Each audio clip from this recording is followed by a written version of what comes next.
اولین سریال که میخوام معرفی کنم دشمن عشقه. خلاصه داستان در مورد مادریه که صاحب 3 دختره و به تنهایی با تمام مشکلات دست و پنجه نرم میکنه تا بتونه آینده خوبی رو واسه خودش و دختراش بسازه.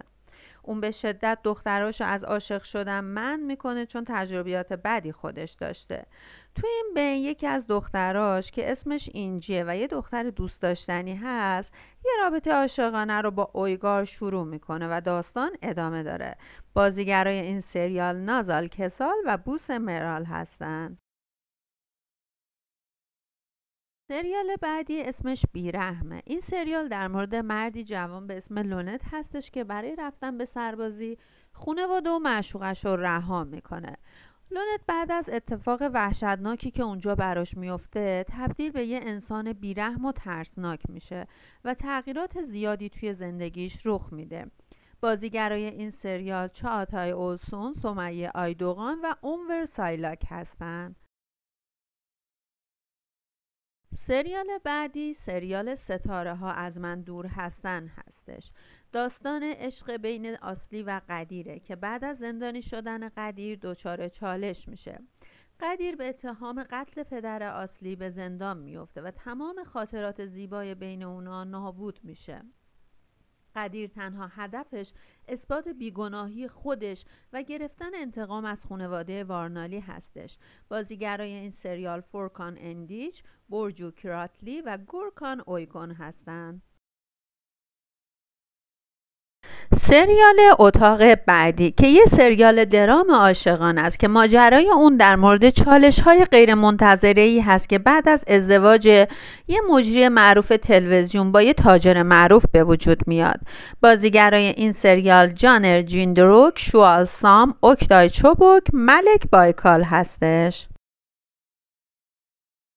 سریال کبرا یه سریال درام عاشقانه در مورد مردی به نام گوکان که شرایط مالی خوبی نداره و در تلاش تا نیازهای خودش رو تأمین کنه و با دختری که دوستش داره ازدواج کنه.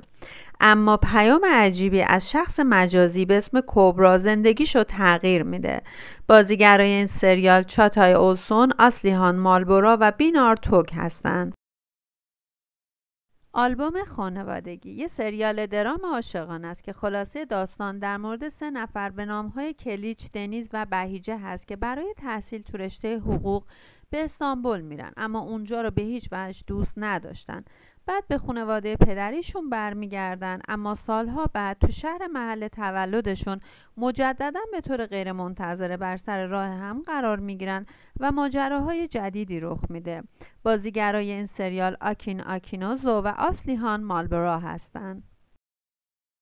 سریال فاتح یه سریال اکشن و جنگیه که موضوع سریال هنوز کاملا رسانه‌ای نشده، اما گفته میشه یه سریال در مورد دوران عثمانیه و بازیگرای این سریال سرکان جای اغلو، توبا اونسال و فکرت کشکال هست که به زودی پخش میشه.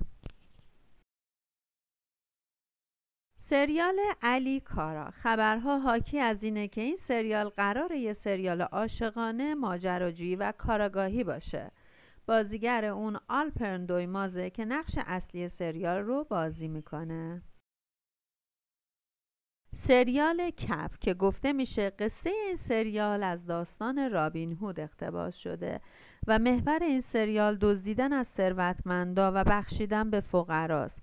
بازیگرای این سریال کان یلدریم، بیران داملا ایلماز، سارپ آکایا و مرو چایمران هستند.